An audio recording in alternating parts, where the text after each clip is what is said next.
happen. So there's 4 different stages, or sometimes they count 5 stages. The first stage, of course, is pre-contemplation, where they're not really thinking about anything. The second stage is contemplation, where they are thinking about changing whatever the horrible thing is that they are doing or thinking or whatever. The third is preparation, where they're getting ready to change.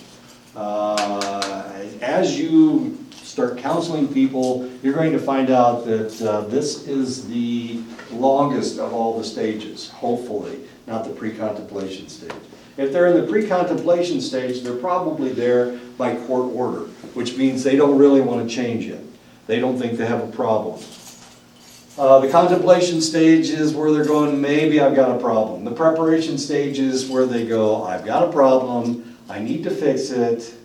How am I going to do it? Maybe I can't, maybe I'm too weak, maybe the pressure behind me staying the way that I am is too great. That's the preparation stage. The next stage is the action stage. Yeah, the action stage is the next stage, and then the last stage is the maintenance stage. Some people put a 6th stage on it, on this whole process. The 6th stage is a relapse stage. Because the reality is that for all your life up to this point, you have been using whatever this horrible thing is, drugs or tobacco or alcohol, as a coping technique, and now you have to get away from that. So the probability of you dropping the ball at some point, relapsing, jumping off the wagon or whatever, is actually very, very high. That's what happened with Robin Williams. Robin Williams was a meth head, not a meth head. Yeah, he was. He used crystal meth and speed, cocaine. He was a cocaine addict. So he used accelerants. And eventually he got off of them. And that's when he became a serious actor, when he was able to play the parts of a serious actor. When he was just a comedian, in the beginning of his time as a celebrity, he was on cocaine most of the time. That's why he was bouncing all over the place. When he was on Mork and Mindy, he was a cokehead. Afterwards, when he started acting, as long as he was just acting as a goofball, then he was on his drugs. As soon as he started doing the serious parts, he went off of cocaine, and he was able to stay off cocaine for an extended length of time, into up to 15 or 20 years.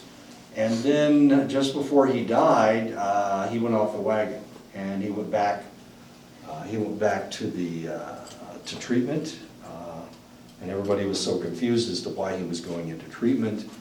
But he was going into treatment because he went off the wagon.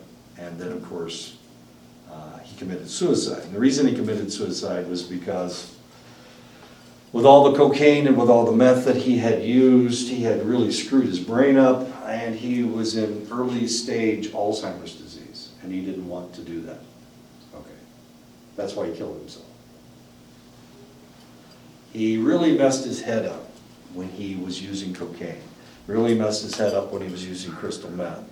He was able to stay off of it for an extended length of time, but then he fell off. He relapsed. It's just the way things go.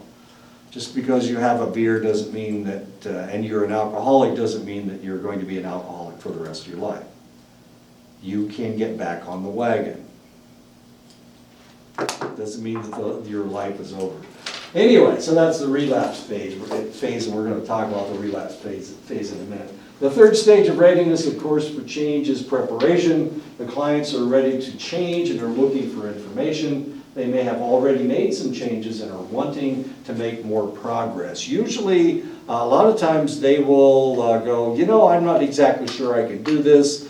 I think I will not drink this weekend. I always binge drink on the weekend. If I can go one weekend without binging, then now I'm ready to go to treatment. And that's what happens. So that's the preparation stage. They tried something and they were actually able to do it. They may have made some small steps and are ready to move forward making their goals. And so your job is to give them the goals, tell them what the goals should potentially be. Generally, people need to be at this stage before a major change will be possible. And this is one of the reasons why there's the 12-step program, and 12-step programs are very, very popular. You need to take one step at a time. So these individuals will go into the 12-step program, and they will incrementally change their lives. The one thing that they have to do is, for one thing, they have to go to meetings every week, but they also need to stay on the wagon for as long as they possibly can. So what AA will do, what Alcoholics Anonymous will do, is they will assign them a buddy, and their buddy is the person that they call when they feel like they need a drink. Of course, all the cells in their body are used to being drunk. They're used to consuming whatever it is that they consume. So they have all this pressure on them to drink again. Somebody that's overweight. Potentially all of their cells are telling them, I'm starving for food. I need you to eat that whole chocolate cake. That's what their cells are screaming at them, and of course they need to instead pick up celery or drink a bottle of water or whatever. They need to fill their stomach with something else. So that's their buddy's job. When they really feel the urge to pick up the bottle or pick up the cake or whatever, to eat all that fatty food, their buddy's job is to talk them out of it. The fourth stage is the action stage. Clients are ready to take specific steps, and they may need little or no support from their practitioner. This is the easiest stage for you because they're the ones doing all the work. Now, all you have to do is support them. Tell them that they're doing fine. If the practitioner assumes that the clients are at this stage and yet they are still in a previous stage, the practitioner will likely feel frustrated because they think that they should be moving ahead and they're not moving ahead. Now you need to not be that practitioner, the practitioner that misreads your client, the practitioner that keeps pushing your client farther than they're ready to go. Sometimes these individuals will help people, they will accelerate them, but if you're that practitioner, a lot of times you're making a mistake. You're making a mistake, and that person you're not going to help this person. You may help somebody that is obsessive compulsive. You may help an individual that always wants to do things first, that always wants to come in first. That will work with those clients, but with most clients you're going to be unsuccessful, and you're going to feel frustrated. And the more frustrated you feel, the more likely that you will develop burnout, that you will burn yourself out. So you need to be careful. Clients may feel that they should be ready to take steps they are not yet ready to take. And this is the other problem. With those individuals, the practitioner that's pushy will have no problem at all because he will be able to push these people as hard as they want to be pushed. Now the other problem is that if they want to accelerate the process and you're one of those pushy practitioners, this guy, you're never going to fix this guy. You're going to push them into a stage that they're not ready for, and they're going to relapse. That's going to be the problem. So you need to take things slow. You need to be willing for things to go as slow as they need to be. Some people do things very, very slow. Robin Williams, for example, was not a slow person. He wanted everything to happen today. Oddly enough, one of his first comedy gigs was as a mime in New York, Central Park in New York. As weird as that sounds. I had a point with that, but I can't remember what it was. Only about a third of clients come to a practitioner at this stage. They're ready for action. They're ready for something to happen. If they're ready for action, a lot of times you don't have to do anything because they're ready to take off.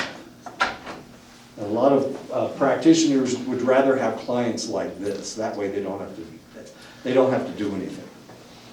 But that's not going to happen, especially here on the reservation. it ain't gonna happen here. Okay. Things happen really slow here. Things progress really, really, really slow. Okay. Change is very, very slow. An obese client, when faced with life-threatening health issues, joins Weight Watchers, learns to follow the program, and loses a significant amount of weight. They're in the action stage. A parent whose children have been removed from the home because the parent used harsh, abusive means of discipline says that they will learn other ways of discipline. Willingly goes to a parenting class and talks with the practitioner about ways to use what they have learned. Aggressive parents. The child realizes that they will not be able to play on a team without earning passing grades and starts attending an after-school tutoring class in order to bring up their grades. Mr. Denny, I assume. Hi. Hi. You've got on a green hat today. What the hell's going on? Don't you always wear a black hat? Yep. Okay. Is this the new you? The green hat? Okay. What does it say on the other side? Does it say anything? Or is it just a Nike hat? Just a Nike hat? Okay. A task group establishes a clear goal, identifies steps to achieve their goal, and talks with a practitioner about ways to work together most effectively. Maintenance, okay, now we're in the maintenance phase. That was the action phase. The pull to return to old behaviors is extremely strong, as I said before.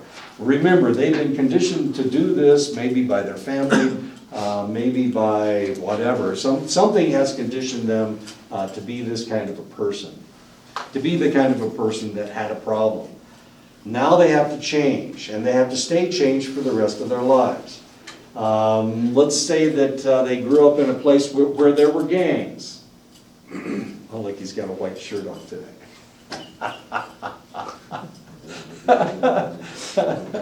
Now, I remember you had a girlfriend from Canada, once upon a time. Yeah. Okay. I think she was a girl. Well, I hope you know whether she was a girl. Okay. Anyway, okay, so there is all that pressure to go back to the way that they were. While they were growing up, they were in a gang, in a bad neighborhood. And it was the only way to survive in that neighborhood. So what do you do in order to get away from that gang? You leave the neighborhood, exactly. And if you can leave the neighborhood and join the military, which is a good neighborhood, potentially you don't have to, it's a good neighborhood. You don't have to worry about going back to the gang. But whatever traditions, whatever you have conditioned yourself to do while you were in that gang, that's still going to be inside you. The idea that you drown your sorrows or whatever, that you use some chemical substances to get over your feelings, if you have bad feelings about this or that or the other. So what do you do when you have PTSD from combat? Well, you get drunk, of course, because that's what you would have done if you were in the gang. Or you smoke pot, or you do something. You do something to take away that pain. But the reality is you need to deal with this without chemicals. Okay, so my point is that the pull to go back to the old behavior is extremely strong. You've been doing this for all of your life. You've been fixed for 3 weeks. So that the pressure is still there to go back to the way that you were. Remember the mother. Where is my mother? Here, where is her? Where is she? There she is. Remember the mother who disciplined her children by abusing her children. She's been doing this for a very, very, very long time. She needs to stop, but she's been abusing her children for as long as they've been alive. And now, for 3 weeks, she's been fixed. She's not doing that anymore. So something happens, the children misbehave. What does she want to do? She has to fight the urge to wail away on these kids, to abuse them again. She has to fight this. So the feeling of going back to the old ways of doing things are very, very strong. So you've given up alcohol, you don't drink anymore, everything's going really well, and then your boss gives you a ration of what is that stuff that they pile up? Work. Shit, oh, that's right. Gives you a big pile. So what do you want to do? What you want to do is go to the bar and get drunk. Because that's what you did before. It worked for your entire adult life. And now, all of a sudden, you've got to handle this really stressful situation without alcohol.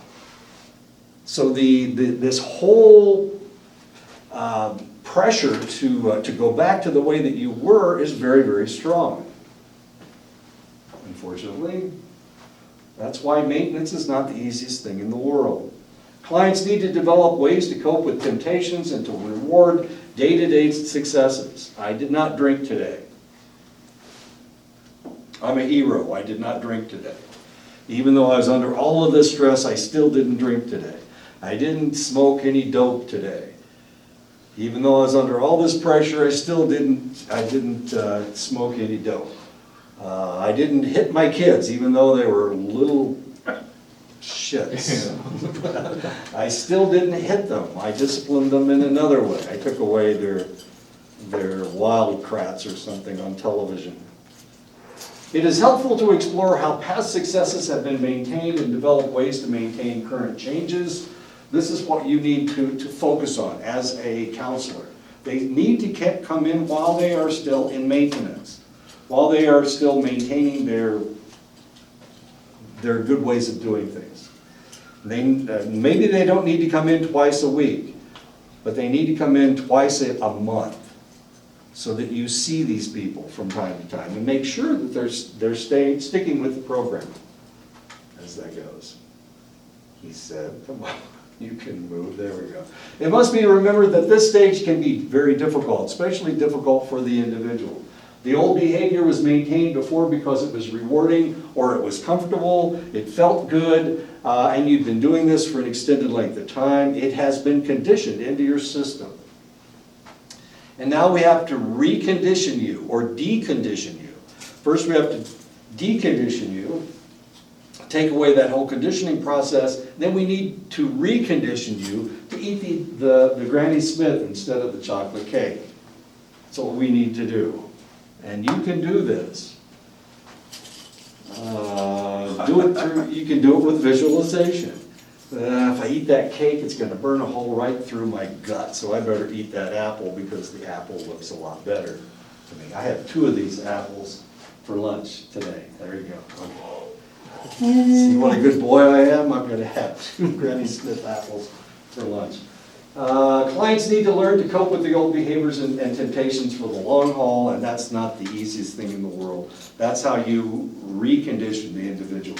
Recondition them to good behavior, good lifestyles, more positive lifestyles. I had a friend who was an alcoholic. He was an alcoholic for a long, long time, for like 17 years, and he was bad.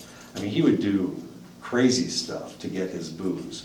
And then one day he realized that he was starting to, in order to get booze, he was starting to turn tricks, and he didn't like doing that. So he decided he would stop drinking, and he did. He became very religious. He was a traditional native, and he became very religious. I turned to his religion, and that worked. But there was a problem. The problem was he still had this urge that he couldn't control. So what he started doing was gambling. And so as long as he gambled, he wouldn't drink. And that's how he controlled it, through his religion and through his gambling. He replaced his alcohol with gambling. And if he had money in his pocket, he spent all of his money. Sometimes he would spend days at the casino trying to get rid of all of his money. I know. But he had to get rid of it. That was his addiction. He had this addictive personality. So he replaced one addiction with another addiction, which is not that bad because he doesn't make very much money, so it doesn't take you very long to get rid of all of his cash. But he hates it when he wins. He's funny. oh damn, I won. You know, it's one of those kind of deals. But don't give him a $20 bill. Don't give him any money. Don't lend him any money. Don't think you're gonna ever get it back, because if he has money in his pocket, he has to gamble it away. It has to be gone. He eats at other people's houses. He doesn't even buy his own food. He saves all of his money to go gamble. As weird as that sounds. Anyway. An organization develops more effective ways of problem solving and plans regular meetings so potential problems can be addressed before they become bigger issues. And of course, we are in the maintenance phase here. We're trying to make sure that everything is working correctly. An individual learns to stop procrastinating on projects and makes plans to check it in with someone who will provide honest feedback about whether the problem seems to be reappearing. Everybody needs to turn in their form next week. They need to turn in their history form. I know you're almost done. Just go ahead and turn the damn thing in. The way these things work, these history forms, of course, they will give you the history to fill out the first time you come in. And a lot of them are not filled in completely. This is normal. It's normal not to have all the questions asked. If you ask a question on the form that the person doesn't want to answer, they won't answer it. So if you have holes in your form, that's okay, because that's what you're going to see. You're going to see a lot of holes. And usually what you will do on the first time you counsel your client is you go through the history form and you'll ask them to fill in the holes. Now sometimes these holes are what their problem is, so you need to determine if this is what's going on. And I can't remember, I haven't memorized the history form, but you know, potentially you're going to find out what the individual's problem is. Now, on the front page, it says what the problem is. If I remember, yours is anxiety and depression. Okay. I read yours yesterday, so that's why I remember it. Okay. You're going to have a bogus name. Your name's not going to be Emery. Your name's going to be something else. I have to change it. You have to change it to something else.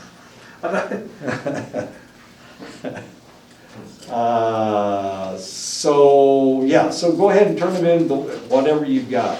And I'll go ahead and print them out, and I'll create records for you. I'll create both a digital record and a hard copy. And so I will know that you counseled somebody by you filling out the record. You fill out the record form. On the 27th of October, I talked to Elliot Anderson, and Elliot's problem seems to be that he has anxiety and depression. You'll fill all this out. That will tell me that you actually counseled him. And then the next time Elliot Anderson has to be counseled by somebody, you'll be able to read what they said in the last time he was counseled. We're not going to do it in class? We are going to do it. Oh, okay. Yeah, this will all be in class. Okay. Which will be noisy because this is not a very large classroom. So Yes. with this form, is this individual in college? Because it says, are you currently considering leaving the college? And then Yeah, that form is that ILOGA? I can't remember. Anyway, yeah, it's a college form. So Okay, what's the student? They don't have to be in college. okay. Okay. You're just a counseling group. You just want the bulk problems? Sure. Yeah. And like I said, if you don't fill the whole thing out, don't feel bad, because most clients don't fill everything out. They just fill out what they need. Babies. Are you not there yet? No. Okay. Just email it to me or Let send me it to done me. doing Monday, Okay, that's fine. first day. Good to go. Okay. We'll take care of it on Monday. We'll probably start counseling a week from Monday. How's that? Okay? We'll be almost done with everything by then anyway. So we'll see if you can do it. There's no real trick to this. Everybody has their own techniques. Everybody has their own personality. I don't want to change anybody's personality to make you a better counselor. That doesn't mean anything. it's hard to be a bad counselor because everybody has their own, as long as you're not pushy, you're okay. As long as you can listen to people, then you're a good counselor. It's not what you say, it's what they say, what your clients say. So like in your experience, working with somebody who is non-Native American, do you, just with your experience, is it helpful that tradition, I guess, Native practices are useful in a counseling setting? Like, do you understand what I'm saying? Okay, like some treatment centers, they focus on just Native American clients and integrating culture and tradition. Do you Right. think that's important to help somebody who's Native American? Like, is that helpful, just in your experience, because you've worked all over? Right. It's gonna work for her, and it's not gonna work for him. Okay. So if I were talking to the two of them, I would suggest that she use traditional practices, and we ain't gonna use none of that stuff on him. That's for you to determine. The reality is that we are on a reservation. And there are some people that are traditional and some people aren't traditional. And so it's either, tradition will either work or it won't work. Just because we are a tribal college, the first tribal college, doesn't mean that everybody's going to be traditional. I mean, some people, they balk at all the fifth floor. No offense to your father, of course. Oh, no, I'm aware of it. Okay. Do you balk at the fifth floor? Sometimes I balk at the fifth floor. The reality is that you're there to help people, not to bring them back to the tribe, okay? Mm-hmm. So your job isn't to make them better Navajos, your job is to make them healthy people, mentally healthy people, okay? So we're not going to push, well, for one thing, Sarah's the one that put this whole program together, and, she's certainly not Navajo, and I'm not Navajo. Jeremiah is, but he's also a realist, and he's been dealing with and counseling for an extended length of time, and he knows how this stuff works. Some people don't like it. They don't want to play traditional games. They don't want to go to ceremonies. They don't believe in ceremonies. Or maybe they're Christian, or maybe they're nothing, and they see everything as a pile of, what is that stuff? That big pile we were talking about before? Exactly. Anyway, so does that answer your question, I hope? Yeah, it does. Okay. I'm sorry, I mean, Uh-huh. some people are traditional and some people are non-traditional. The other thing you're gonna run into is, I've got a student whose mother is, no, that's not right. Her dad is Hopi and her mother is Navajo. So, which tradition does she follow? I mean, it's like if you're talking to somebody who's a Muslim and you try to convert them to Christianity. Well, you can't do that. Don't even try. Don't even mention it. Stay away from religion. That's the best way to handle that. I mean, it's the same situation. Religion is rarely going to come up in your counseling unless that is part of their problem. You're trying to fix them on the inside, not bring them, into. We're not a collectivist society. You can't bring them into traditions like that, unless that's what they're looking for. Could you ask them Yeah, and then base it off their answer? exactly. That's what you have to do. Yeah, and you're going to have to determine when you first talk to them, you're going to have to determine how traditional they are and whether to even talk about traditions, traditional practices. You're going to have to determine that when you first start talking to them. You're not going to convert anybody to being a traditional man. That's not your job. Your job is to make them feel better, make them cure themselves, in essence. Okay. And if they're traditional, they're traditional. If they're not, they're not. What you're going to find is most people are somewhere, it's a broad spectrum. I hate traditionalism and I'm very traditional. They're going to be someplace in the middle. So you have to determine if that's going to help them or not. You certainly don't want to have a traditional ceremony if it's not going to help them. For one thing, it's expensive, isn't it? I don't know. People say that, but I see people, the same people complain about it, carrying the brand new iPhone for There you go. $12. There you go. Just give them the iPhone, that's what you do. Okay, anyway, so you're going to have to gauge it yourself. If you think you're going to bring all these people back to traditionalism, that ain't going to happen. People are where they are, and your job is not to make them good Christians or to make them good traditionalists or good Mormons or whatever. That's not your job. Your job is to make them feel better about themselves. Okay, right? Right. That's why I can do it. I'm about the most a-religious person around, and I can do this. I have helped a lot of people, but not with, I didn't send anybody back to church.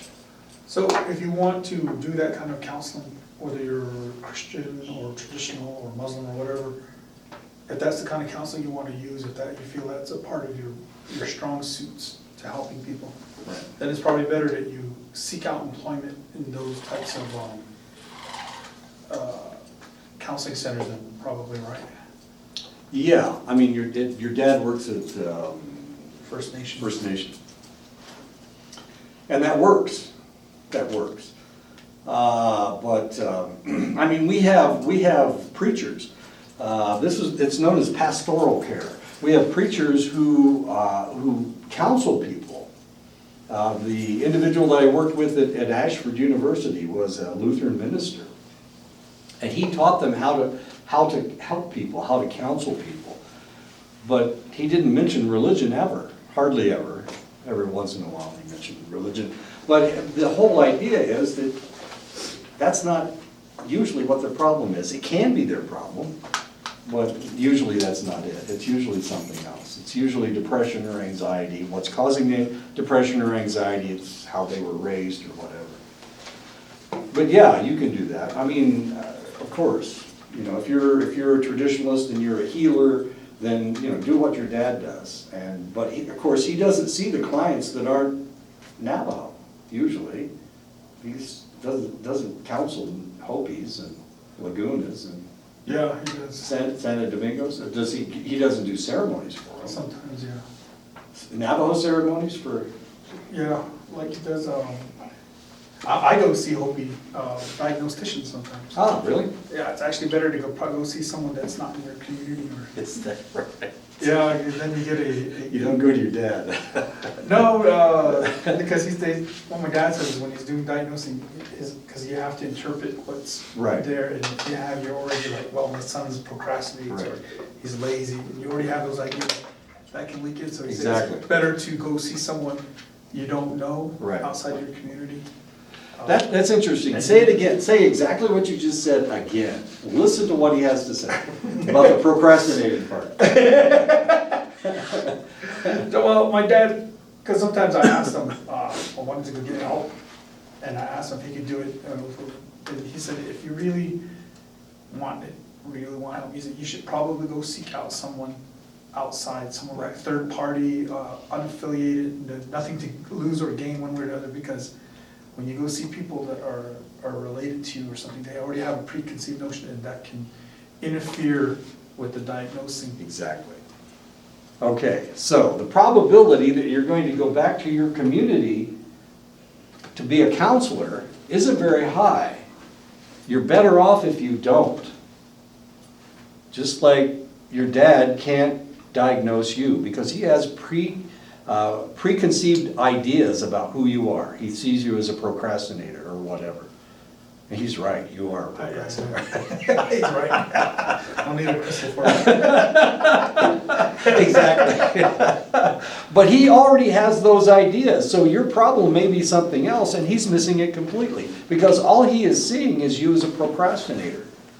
That's all, and he's blinded by that. He can't see beyond that. So if you go back to your own old community and you start helping, the worst person for you to ever try to counsel is a relative. Because you've known this person all your life. And you know who they were. You remember when they pulled somebody's pants down when they were 7 years old. And that's all you can think of. They can't get that out of your head. Now, as a counselor, I don't know that they pulled somebody's pants down when they were 7. Does that really mean anything? Well, probably not. They don't even remember it. But you're stuck on that. You're stuck with that piece of information. So what you need to do is you need to go and you need to help people who you don't know. If you try to help people you do know, for one thing, the APA doesn't want you to do it. But the other thing is, you're not really going to be able to help them because you have all these conceptions of that individual. Potentially somebody was a bully to you when you were in high school. Well, what if that person comes to you for help? Can you get past the idea that they were a bully? If my ex-wife comes to get me to help her, can I get past the fact that she stabbed me 4 or 5 times? Or hit me with a baseball bat? Can I get past that? Probably not. That's all I'm going to be remembering. Or whatever. I mean, we all have all of these ideas we can't get rid of. I don't go see my dad anyways. I don't want him to know. I'd go see your dad. Your dad's I don't want him to know what your problems are. what I've been up to. I can't argue with that. Okay, so does that answer your question? Okay, all right. We're just trying to help people. And if Emery can be helped by going to see a Hopi healer, and that works for him, then more power to both of you, of course. And that's a good thing. We're not trying to turn everybody into Navajos. You've got tons of white people that want to come over here and do that crystal thing, dude. I'm getting all the positive vibes from your crystals. New Agers. Oh, geez, New Agers, exactly. Okay. Okay, what are we talking about? An individual learns to stop procrastinating on projects and makes plans to check in with somebody who will provide honest feedback about whether the problem seems to be reappearing. This happens to me all the time. Jeremiah came to me yesterday. He was talking about his class. He had a class last night. Human sexuality was last night. And he had to talk about something really controversial. And so we went through it together because he was afraid, even though Jeremiah's been working in the field for a decade, he wanted to go over it with me to find out if it would be controversial. And he's Navajo and I'm not. Now, why should I know more about Navajos than he does? He's been working with Navajos in this area for a decade, but he wanted to go over it with me to see what I thought. Probably not as controversial as not talking about it. That's what we have determined. We have decided that if you don't talk about it, that's worse than if you talk about it and it creates chaos. Yeah.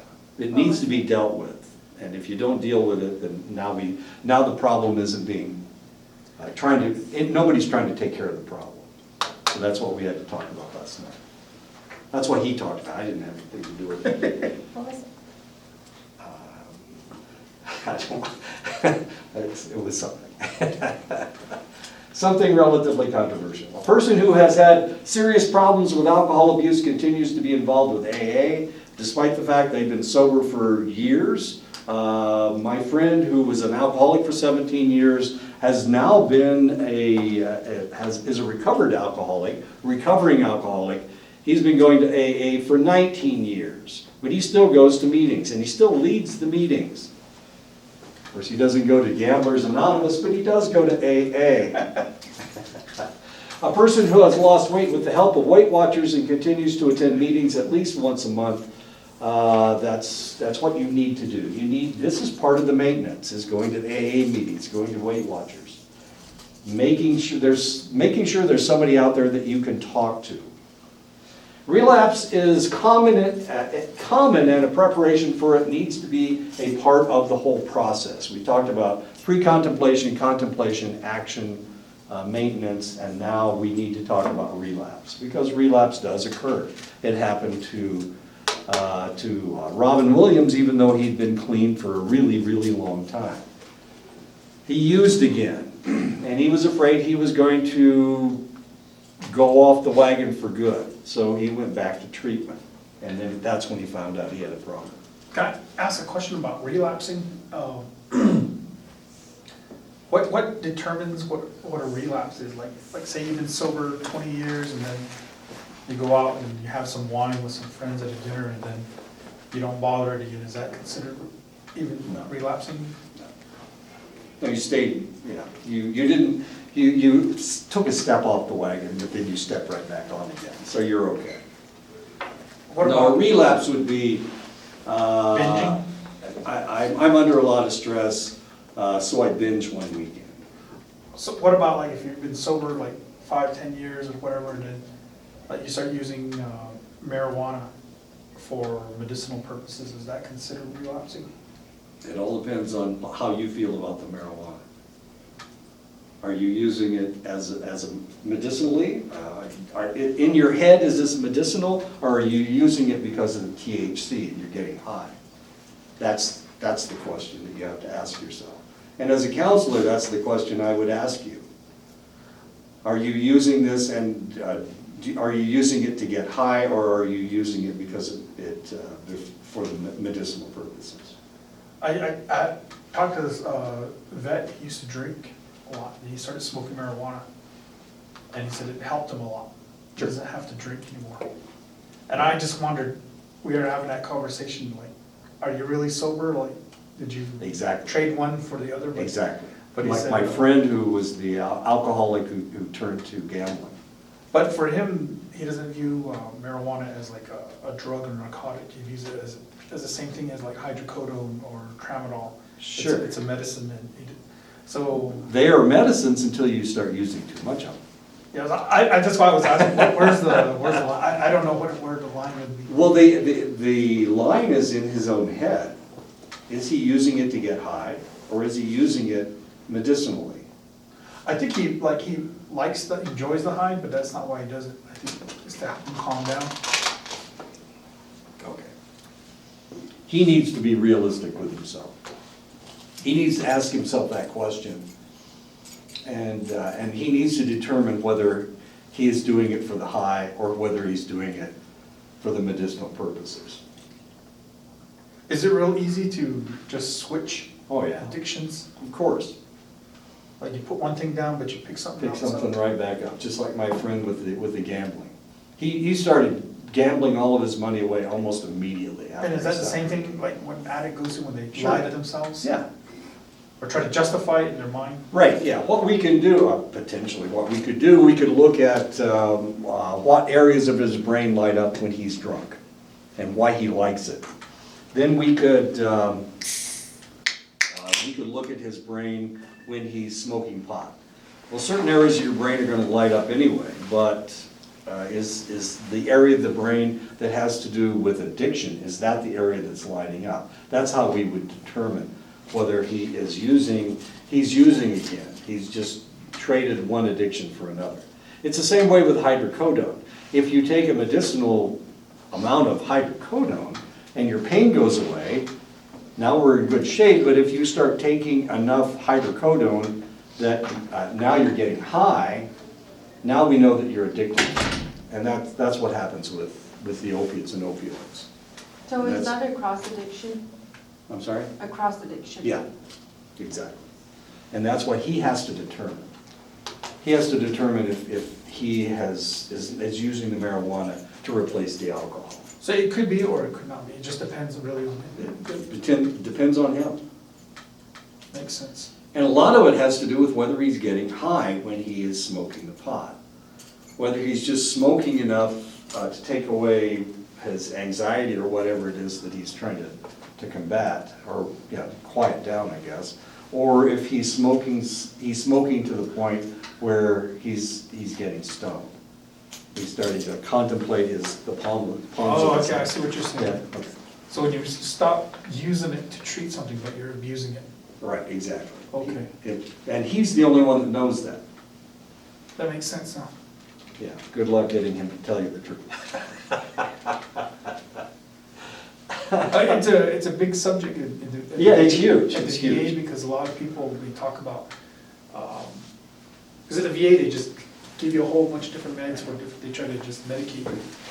And a lot of people have been using the same meds for 10 to 15 years, and they don't like it, so they've been switching to marijuana. Then when it became legal, a lot of them Right. switched to also CBDs, Right. because they can't, they get drug tested, so they can't Ah. use marijuana, so they use CBD, and they cut This- out a lot of other stuff. CBD oil doesn't have any addictive properties. It's the THC that causes you to get high. So if you use CBD oil, you're probably okay, because it doesn't give you a high. So we would know if he's using CBD oil, that it doesn't, that he's not replacing one addiction with the other. You can't get addicted to CBD oil. It's not. It's just an extract. It is an extract, and it has healing properties. It's a big topic whenever I go to the VA. Oh, sure, it's massive. Especially because when I go to the, I go to these, I have TBI from blast exposure. And when I go to these TBI clinics, a lot of people talk about it, and it's cut down on people's headaches. So first people were swearing by marijuana, now there are a lot of people, because they can't do it because of their work, have switched to CBD, but it was a topic one time. Some people said they were sober, they didn't want anything, and they just deal with the pain. And it's an interesting conversation. Fascinating conversation, and it's different for each individual. It all depends on how they feel when they're using the CBD oil or the marijuana or the alcohol. Why they are doing it, that's really the question that you have to ask. So relapse is common, and the preparation for it needs to be part of the process. You need to be prepared that they're going to slip. Relapse is so common when change has occurred that some practitioners add it as a stage of change. When relapse occurs, clients may return to any of the previous stages. One of the things you have to remember is the change needs to be as permanent as possible. Relapse is normal. Relapse is common. Nobody likes to change. There are some people that don't want to change anything. They don't want to rearrange their house because that's change and they can't handle change. As weird as that is. Somebody was in my house this weekend and they rearranged they moved my table.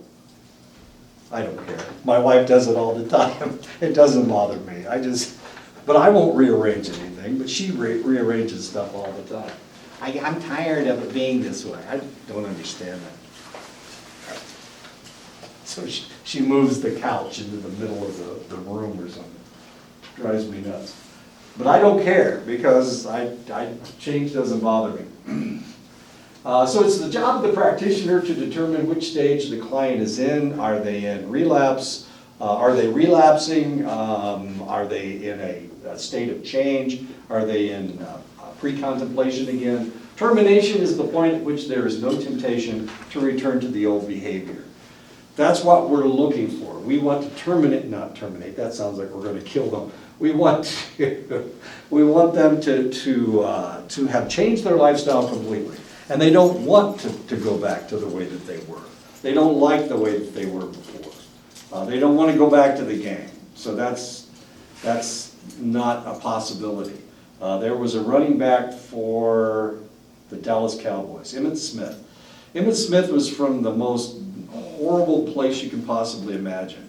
It was the same place that Darryl Strawberry was from, and Dwight Gooden. These are all old baseball players, and of course Emmitt Smith was a football player. But they grew up together, and they grew up in a really rough neighborhood. Yeah, Joe Strawberry he was a guy. Yeah, it was not a nice place. There was a lot of drugs involved, and they all, of course, were great athletes. So the Gooden and Strawberry went to the Mets, and started playing for the Mets, and Emmitt Smith went to Dallas. When he went to Dallas, he never went home again. He never went back. And he changed his lifestyle completely. Gooden and Strawberry went home after the baseball season was over with. Emmitt Smith stayed in Dallas and changed his lifestyle completely. He was at a point of termination, because he's still there. He still lives there. Darryl Strawberry went home, and so did Dwight Gooden. Dwight Gooden, the first year that he pitched, he lost 2 games, and he lost both games by 1 run. He pitched like a 3-hitter, and they got a run off of it. But he won 19 games. It was the most amazing season anybody had ever seen. He was such a dominating pitcher that nobody could hit him.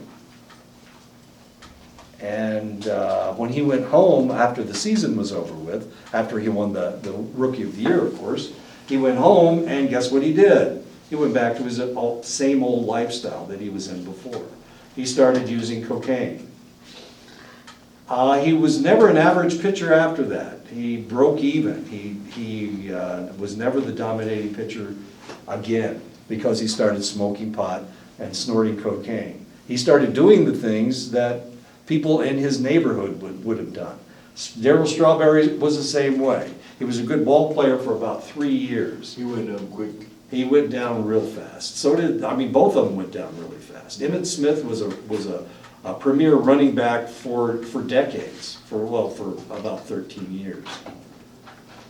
He changed his lifestyle. He was in termination. Every time they went home, they went back to the same way they were before. They relapsed every off season, and they just kept declining. Their abilities just kept declining because they smoked so much pot, they snorted so much cocaine. They went home to be the way they were before. And of course, you can't do that for an extended length of time, especially the cocaine. It accelerates everything. So they turned into old ball players almost immediately. And of course, neither one of them were any good. They weren't that good anymore. They were fabulous ball players the first year they came up. But after that, it was all over with. Yeah, I had a Darryl Strawberry rookie card, Mm-hmm. and then also it was decent. I It know. was like almost worth about $200. Sure. Then about 4 years later, it was worth like $2. Yeah, worth nothing. Well, it looked like he was going to dominate the league for a decade. But instead of dominating for a decade, he dominated for a year. It's like he got hurt, but he didn't get hurt. He just started, he relapsed. He went back to the way that he was when he was a teenager. Anyway, termination. Sometimes we can terminate. With Emmitt Smith, we terminated. When people relapse, is that also because they're maybe mentally or emotionally regressing? Exactly. Yeah, something has happened and they want to go back to the way that they were. We all learn coping techniques. We all deal with things the way that we were taught by our parents or by whoever was significant in our lives. So our parents teach us to drink, they teach us to use drugs, they teach us to solve problems, they teach us to run away, they teach us our coping techniques. So what we have to learn is new coping techniques, if they are non-functional, of course. The drugs and alcohol, of course, are relatively non-functional. So what we have to teach our clients is new coping techniques. That's what this whole thing is all about. If you're an alcoholic and we need to stop you from drinking, then we need to convince you that you have a problem and that you need to stop drinking. That's our job. Our job is to change your coping techniques. If every time that something bad happens you run away, that's not going to work in the military. You get under fire and all of a sudden you're headed back to in the wrong direction. That's not going to work at all. So we have to change your coping techniques. Yes, sir. How do you begin to work with people who have just accepted where they're at and they're fine with it? That's the contemplation, pre-contemplation and contemplation stage. we have to convince them that that this is a problem. Remember I told you about the guy that went to treatment 48 times. 48 times, and it didn't take any of those times because he didn't think he had a problem. He liked being drunk. He thought it was cool. He thought that there was no problem with him driving intoxicated. He was okay with it. He needed to decide that he had a problem before he changed. That's the contemplation and pre-contemplation and contemplation stage. When we convince these people that they actually have a problem. It's so frustrating when you're talking to an alcoholic that won't admit that they have a drinking problem. I don't act drunk when I've had a fifth of whiskey. Red Fox, the comedian, knew that he was an alcoholic when he drank a fifth of whiskey and it didn't make him drunk. He had built up that much tolerance to alcohol that he didn't get drunk on a fifth of whiskey.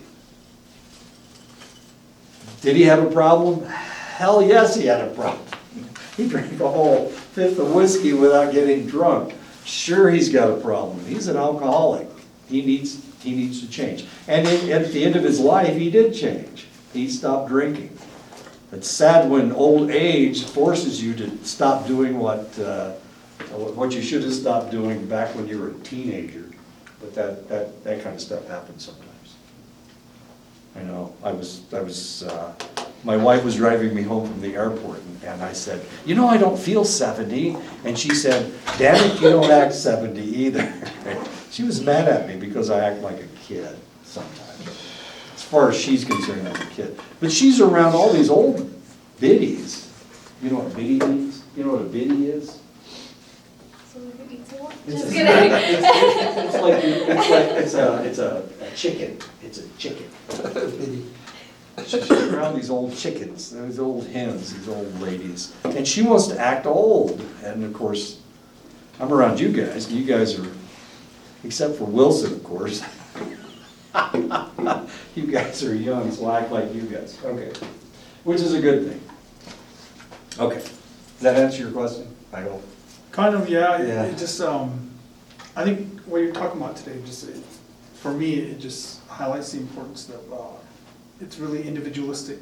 Right. Each patient, there's no broad strokes really. I wish there were. It would be great if we could just read this book and get all the answers to all the questions.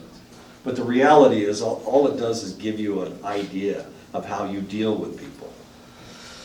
And that's what you're gonna have to practice. I mean, that's one of the reasons why we're gonna start counseling in a couple weeks, because you need to know what it feels like to be successful and unsuccessful. And what you have to do, and how you have to talk to people. Well, actually, it's not talking to people as much as listening to people. Not the easiest thing in the world. So, as a counselor, do you sometimes get like verbally attacked by the people you're counseling? Like, do they get upset if they know you're picking at their personal issues? I had a client one time that every time he came in, I was the dumbest, the worst counselor that he had ever been around. And you know, I took that from him for months. And then one day he came in and I said, look, if I'm this bad, why don't you just go to somebody else? He said, nobody else will listen to me. That was part of his catharsis. He needed to attack people. He needed to attack me in order for him to get better. And after that, he stopped attacking me, and he actually did get better. So yeah, it happens all the time. Well, it happens from time to time. Because what they want is for you to give them the answers. The only person with the answers is them. They're the ones with the answers. We don't have the answers. We can suggest what it is, but they're the ones with the answers. And sometimes they get really frustrated if you're not giving them answers. As weird as that sounds. They want. So do you have to be clear with that at the beginning as well? You can say that in the beginning if you like. They're not going to hear you. They only hear what they want to hear. They're kind of like students. You guys only hear what you want to hear. So if I say you've got 5 things to do, you're only going to hear the 3 that you actually want to do. Remember, there's a paper in here that was due like last month, okay? That you have to write about your client. Okay, some of you probably don't remember this paper, this infamous paper that I was talking about before. Only one of you has actually turned in your paper yet. But you have to write that paper, then the paper is going to be about your client's problems. Okay. See, you only hear what you want to hear. I forgot about the paper. Oh, sorry, I forgot about it. Yeah, you forgot it. Selective remembering. So how much of this is just our own natural self-defense mechanism for our ego? Well, that's what you have to drop, is your self-defense mechanisms. Because if you have self-defense mechanisms, somebody's going to say something like, well, you're the biggest idiot in the world, and I'm gonna say, oh, no, I'm not, you know, one of those kind of deal. You know, like Donald Trump. Donald Trump always swings back 10 times harder. Remember, his wife said that. He always swings back 10 times harder. Well, you can't swing back, ever. You can't defend yourself. You've got to let them, I mean, that may be part of their problem, is the fact that they need a sounding board. And that's your job, is to be their sounding board. I told you I had a friend that, she was married to a one-armed guy. The one arm has something to do with it. He thought he was the smartest person in the world, so he didn't go to college because he didn't need to go to college. They would have taught him stuff that he didn't need to know. And she went to college, so when she was at home, he didn't let her say anything. Oh. She never talked at home. So when she talked to me, I never said anything because she was talking so much because she needed somebody that would listen to what she had to say. That was my job. She was my colleague. It's not like she was my client. She was my colleague. Geez, that was interesting. One time, we went to lunch together, and we were there for 8 hours, and I didn't say a word for 8 hours. I know. She talked about everything. She talked about all the things that her husband wouldn't let her say. That's our job. Our job is to be a sounding board and maybe give them a suggestion from time to time, but not very often. I mean, sometimes I don't talk at all, hardly at all. The other day, Patrick Blackwater and Marius and Jeremiah were in my office. And they were all complaining about something. I can't remember what it was. It wasn't me. But I didn't say anything for like 3 hours. I didn't say a word. I just sat there while they talked to each other and got it out, and they felt better about it afterwards, you know, because I let them vent. So sometimes that's your job, is just to let them vent. If you think you're getting a job where you get to talk, surprise, sometimes you get to say things, but not very often. So don't worry about whether you're getting it right or whether you're getting it wrong. You don't have to worry about that aspect. They have to fix themselves anyway. I can't fix anybody. I can tell you what I think might be your problem, and that may make you think, and then you have to fix yourselves. That's just the way it works.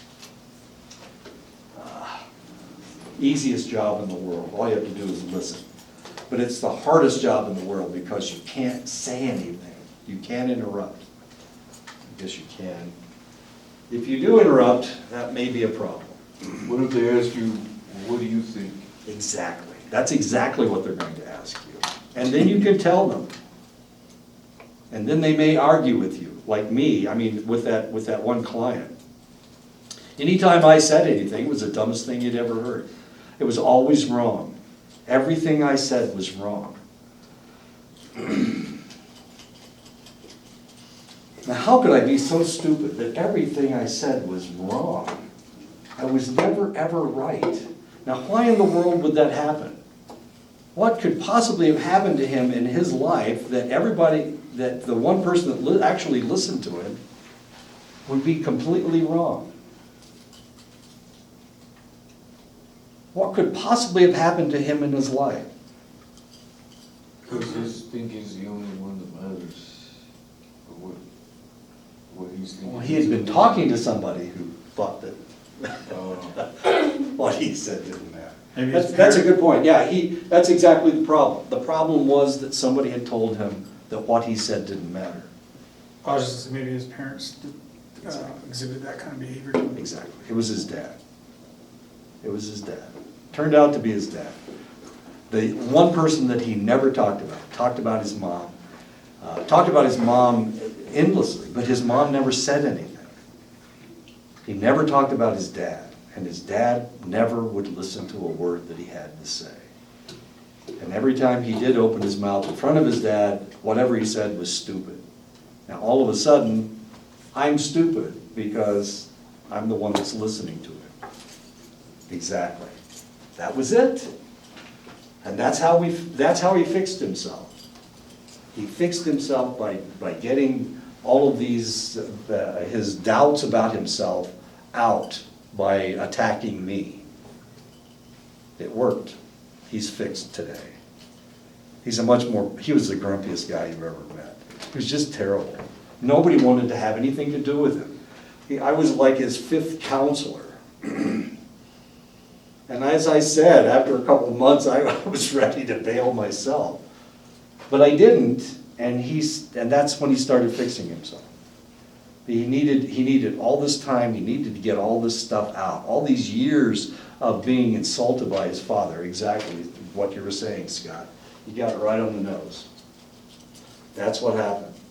Now, when he first started talking to me, I had no clue what was going on. And he never talked about his father.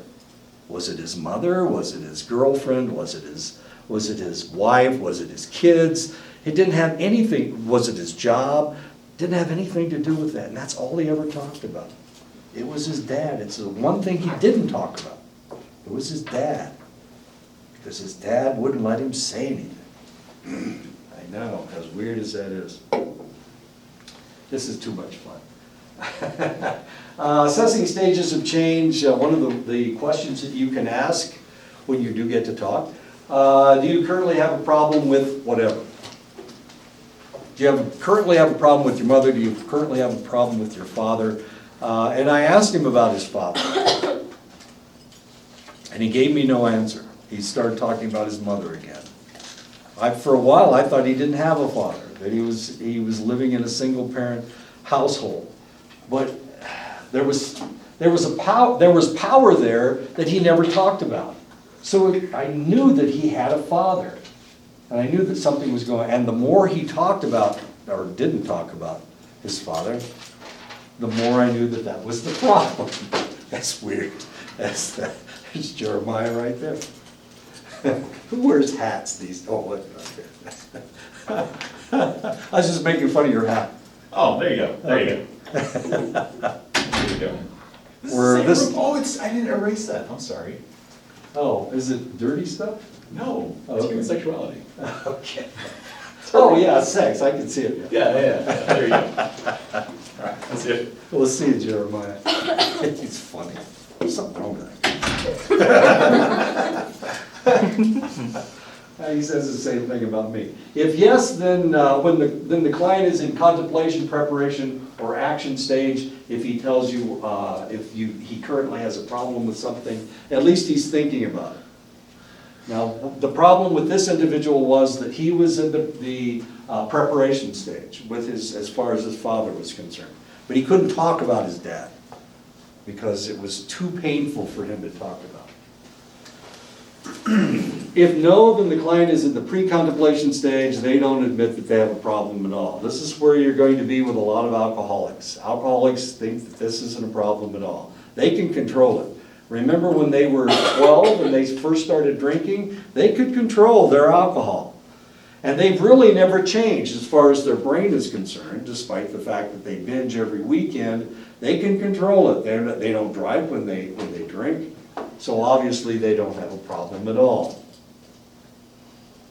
Who does have a problem? Well, the policeman that arrested him, or that picked him up and did the blood alcohol on him. That's the one. If no, then the client is in the pre-contemplation stage.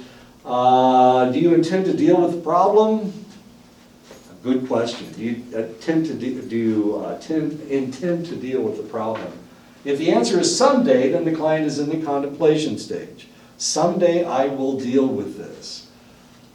And your next question should be, when is that? When is that going to be? What has to happen before? Exactly.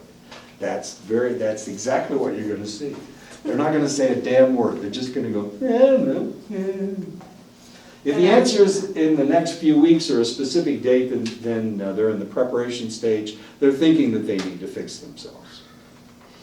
If they say right now, then they're in the action stage, they're gonna fix it, they're ready to go. Now, and actually, it's not gonna take that long to fix this problem, whatever the problem happens to be, if they're in the action stage. The action stage tends to be relatively quick. Remember, you can't fix anybody, they have to fix themselves. And if they're ready to do it, then it's not going to take them very long to get into the maintenance phase. They wanna lose, I don't know, they wanna lose 50 pounds.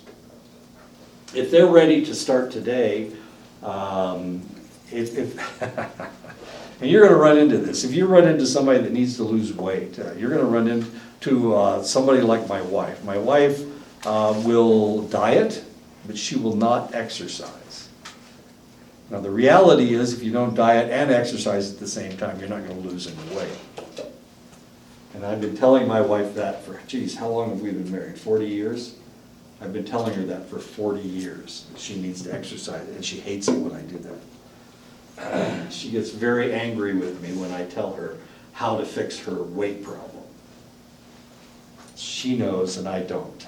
I'm the dumbest person in the world. Remember, I'm the dumbest person in the world. I hate to tell you that as your instructor, but I've been told I was the dumbest person in the world by my wife, well, by all my wives actually, and by this other client, by my other client. Not just one client, but several clients. Oh, it's gone again. No, it's not here. Wait a minute. I'll get rid of it. Is it gone? Yes, it's gone. Okay. Sorry about that. Don't write down that I'm the dumbest person in the world. That's just what my wife says. How does she know anything? Oh yeah, she's been living with me for a long time. Okay. Do you intend to deal with the problem? If the answer to the question is no, then ask what leads you to say that, that they intended, or they don't intend to deal with the problem. If the answer is because it is not a problem, the client is in the pre-contemplation stage. This is the answer you're going to get when you talk to people about alcoholism, about their alcoholism. What's the definition of an alcoholic? The reality is that if you live in Germany, it's a different definition than it is in the United States. If you live in England, it's a different definition than it is in the United States. They have a lot more alcoholics in Germany and England than we do in the United States. But if you look at the statistics, it looks like we have more alcoholics. And it's because our definitions are different. In Germany, I think I told you this story. I went to the Kaserne and I bought a German military sweater. And I put it on, it fit me in the shoulders, but it came all the way down to my knees. I'm going, geez, that's like a dress. Why in the world would they have a sweater that's so long? They're not that much taller than I am. Why are their sweaters so long? And the answer was, because they all drink and they get this pot belly, they get this beer belly. And so they need that beer belly, they need that extra sweater to cover their beer belly. Of course, I was fairly flat-stomached at the time. Anyway, it didn't fit. That sweater never did fit me because it was too long. It came way down on my legs. Very uncomfortable. Anyway, Germans, different people. The Brits are kind of the same way. They drink a lot. Gee. And that's normal. It's you can start drinking at 16 legally in Germany, both Germany and England, and France. And they serve beer at the McDonald's. Yeah, oh yeah. Well, in Japan, you can buy, they have beer dispensers on every corner. You can buy a beer, as stupid as that is. But of course, it's a collectivist society, so the kids never break the law. They do sometimes, but not very often. Okay, what leads you to say that? You're asking them what leads you to say that. If the answer is because it is not a problem, then they're in the pre-contemplation stage. If the client responds because I have already dealt with the problem, the client is in the maintenance stage, which isn't going to happen very often. This is Albert Bandura. You've probably seen him as an old man, pictures of him as an old man. This is when he graduated from Columbia University. That's how young he looked. You probably remember him because he has a big nose. And he got bigger as you get older. The reality is that your nose keeps growing. It doesn't ever stop growing. And your ears never stop growing. They're cartilage, they're not bone. So they just keep growing. So as you get older, your nose gets bigger. And so do your ears. Another theory that can be used to assess readiness or the ability to make changes is social cognitive theory. We used to call this, Bandura came up with this theory. When he first came up with it, he called it the social learning theory. This is the idea that children learn from their parents. They mimic their parents. That's the idea behind the social learning theory or the social cognitive theory. We get all of our ideas from our friends and our relatives, the people that we grow up with. This is where we got all of our ideas. So if you got the idea that alcohol was good, it came from someplace, either your parents or your peers. Most probably your peers, because it's cool to smoke and it's cool to drink and it's cool to, I don't know, do whatever kids do these days. Play video games, have strange sex. These are all, that's what happens in junior high school these days. I was shocked. My daughter told me all about it. She teaches high school, and she was finding out about all the odd things that happen. This theory considers the impact of the following factors as to readiness for change: environmental factors, personal factors, and behavioral factors. The environmental factors have to do with everything around you, what creates who you are. You live on the Navajo reservation. This is your environment. Chinle is your environment. I would say Saley is your environment, but it's just that damn gas station, pretty much. That's about it. Is it still? Speedway bought out Grants, didn't they? Giant. They bought out Giant. That's what they did. Speedway. Speedway is a gasoline company from Indianapolis. Speedway, get it? Indianapolis Speedway? You guys don't get it. I get it because, yeah, there we go, thank you. All right, finally, somebody that gets it, okay. Your environment is just too limited. Your personal factors have to do with the way that you think, the way that you feel, and the behavioral factors have to do with the way that you react to all these things. Yes, sir. Your environment, does that include people you hang out with? Mm-hmm. That's your peers. That's your environment. And that can be a problem, especially in high school, because everybody wants to be the same. When you're a kid, when you're a teenager, you want to be like everybody around you. And then you become an adult. And when you become an adult, you lose that desire to be like everybody around you. You want to be an individual. You want to stick out. You want to be somebody, you want to be your own person. But when you're a teenager, everybody wants to be the same. It's like you go from collectivism to individualism. So, you know, if you think about somebody's high school class, who you graduated from high school with, you probably still think of them in a collectivist mindset. I certainly did when I graduated from high school. I wanted to impress all the people that I went to high school with. You regressed?